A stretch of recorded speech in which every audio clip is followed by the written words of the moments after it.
Assalamualaikum warahmatullahi wabarakatuh. Perkenalkan, nama saya Amanda. Saya dari kelas PGMI 5A. Hari ini saya akan menjelaskan materi tentang panca indera. Panca indera berasal dari bahasa Sanskerta yang maksudnya adalah panca, artinya 5. Indera dalam tubuh manusia yang berfungsi untuk menerima rangsangan dari luar. Berdasarkan namanya, panca indera terbagi 5. Yang pertama yaitu mata. Mata berfungsi sebagai indera penglihatan. Bagian dari mata antara lain adalah bagian pelindung mata yang meliputi alis, kelopak mata, dan rambut mata. Bagian bola mata yang terlihat dari luar antara lain iris, yaitu bagian bola mata yang berwarna. Umumnya berwarna hitam, tapi juga bisa berwarna biru atau coklat. Kemudian, pupil atau bulatan kecil di tengah iris sebagai tempat masuknya cahaya. Sklera atau bagian putih pada mata, dan kornea atau bagian transparan di depan bola mata. Sedangkan pada bagian dalam bola mata, terdapat lensa yang berada di belakang pupil, retina di sekeliling bola mata, bagian dalam, serta saraf penglihatan.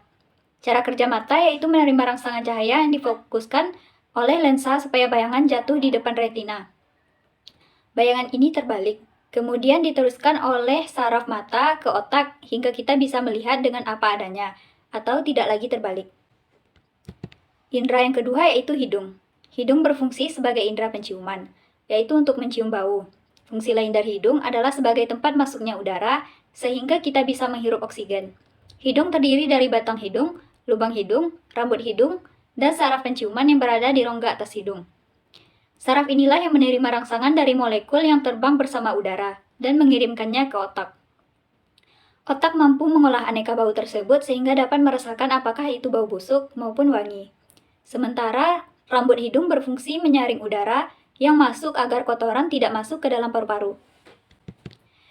Indera yang ketiga yaitu lidah. Lidah berfungsi sebagai indera pengecap, sehingga kita bisa merasakan manis, asam, asin, dan pahit. Lidah memiliki bintil-bintil yang berkelompok dan membentuk kuncup pengecap yang pada ujungnya terdapat saraf pengecap. Saraf yang menangkap rasa yang tercampur dalam air liur, kemudian meneruskannya ke otak. Bagian ujung depan lidah peka terhadap rasa manis. Bagian samping kanan kiri lidah peka terhadap rasa asam dan asin. Sedangkan bagian pangkal lidah peka terhadap rasa pahit. Fungsi lain dari lidah adalah membantu manusia dalam berbicara. Seperti dalam berbicara huruf L dan R. Bagian-bagian lidah. Yang pertama yaitu dasar lidah. Bagian pertama dari lidah adalah dasarnya, karena terletak di sepertiga bagian belakang dari lidah tersebut. Dasar lidah terdapat pada mulut bagian belakang, dan terbilang sangat dekat dengan bagian tenggorokan.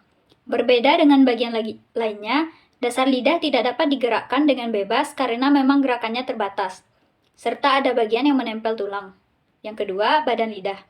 Badan lidah berbeda pada 2/3 lidah secara keseluruhan, dan bagian lain.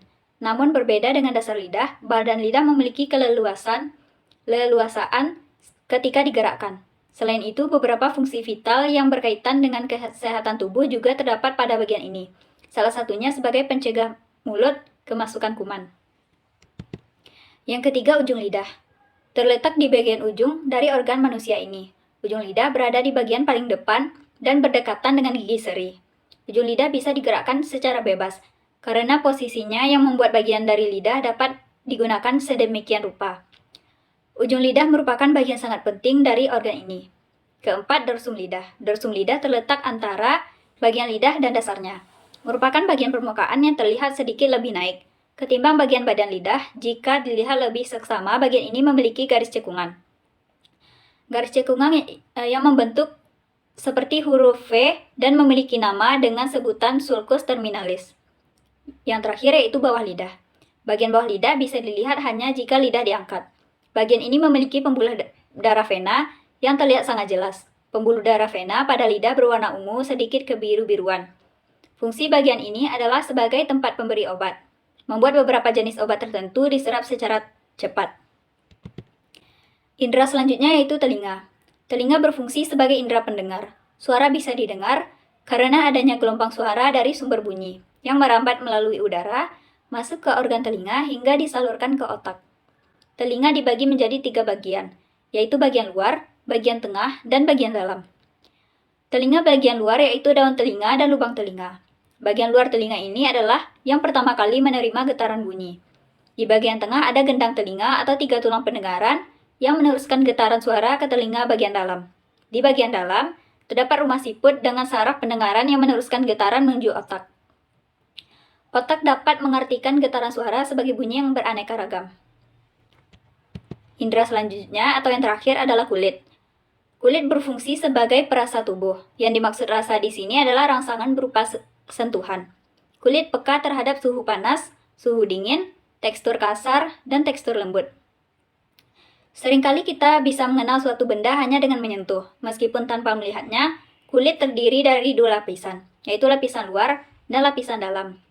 Lapisan luar disebut epidermis atau kulit ari, sedangkan lapisan dalam kulit disebut dermis.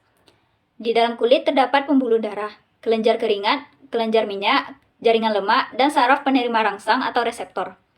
Ketika kulit bersentuhan dengan sesuatu, saraf penerima rangsang akan mengirimkan sentuhan tersebut ke otak. Kulit sebagai organ terbesar pada tubuh manusia memiliki luas yang mencapai sekitar 2 meter persegi jika dibentangkan.